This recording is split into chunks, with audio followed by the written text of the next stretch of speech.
let's have a conversation. So just got off the phone with a first year DPT student. So if you saw my story yesterday or the day before, I had a DM from somebody that reached out to me saying that they already had their undergrad degree. They had a master's in exercise science. They're going back to school. They're in their first year of the DPT program, and they still haven't learned anything that is going to be useful as a clinician dealing with patients or athletes, and how frustrated he is.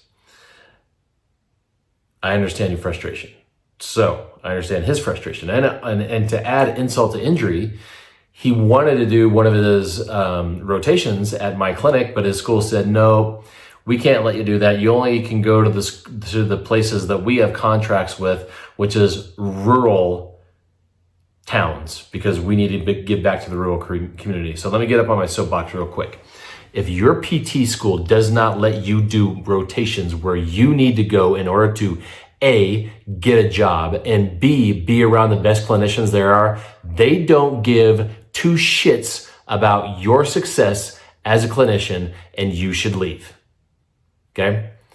If you are paying them money to educate you and they refuse to let you go where you can best be educated because their whole point is to help out their community, you're not going to school to help out their community. You're going to school so that when you can graduate, you can actually get a job and not be frustrated and not get burnt out in 2 years and not give up on your career like most PTs do.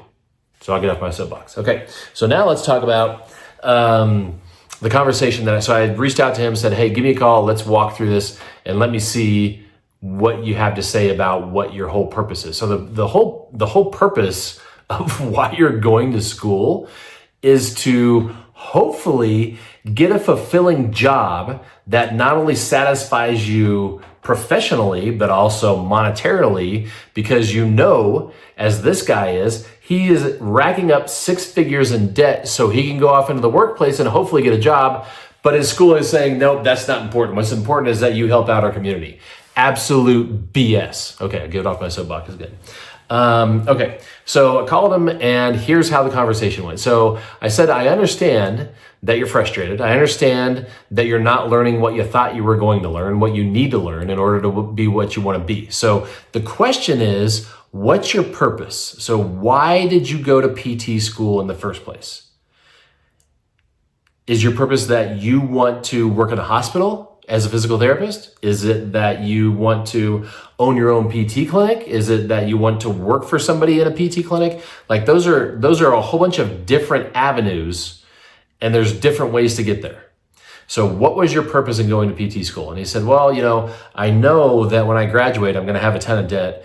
And one of the best ways to pay off debt and make more money is to do travel PT. And I said, okay. Another great way to pay off debt and make good money the best money is to do home health. So if you went to all of this school, so you went to undergrad, you already got your master's, now you're going to get a DPT, so you're probably looking at like 10 years of school. Will you be happy with yourself to go through all of that school to rack up 6 figures of debt, and your job is going to be either home health or travel PT? And he said no. And I said, so why are you doing this? Think about that. Why are you doing what you're doing? Did you ever think about that before you even applied to PT school and got it? I told him I never thought of that. Most people never think of that. That's why they get in the screwed up situation that they get into. Okay, so I knew from 9th grade when I got hurt playing football and I had to go to physical therapy, and I was already into strength and conditioning, and I went to physical therapy and I saw weightlifting stuff and I saw anatomical charts and I saw people working on athletes to get them back to play. I was like, this is a perfect synergy of strength and conditioning and what I called sports medicine. So I knew I wanted to be in sports medicine. So I just put my blinders on and went down the road. I got my undergrad degree. I got really good GPA. I did my GRE. I got my observation hours. I did my interview at PT school, and bingo, I'm in PT school, and never thought once about what it's going to cost, what I'm going to make, what I have to sacrifice to be in 3 more years of school, what I'm actually going to be doing And will I have autonomy or not, or am I going to be handcuffed to a broken system? Never thought of any of that.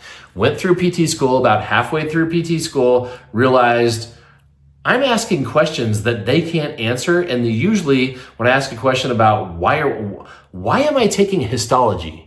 Is somebody going to bring a slide in and I'm going to put that under a microscope and I'm going to give them a diagnosis? I'm going to treat what's on the slide. Why am I taking embryology? Why do I care about what is going on at 3 months gestation? I don't care.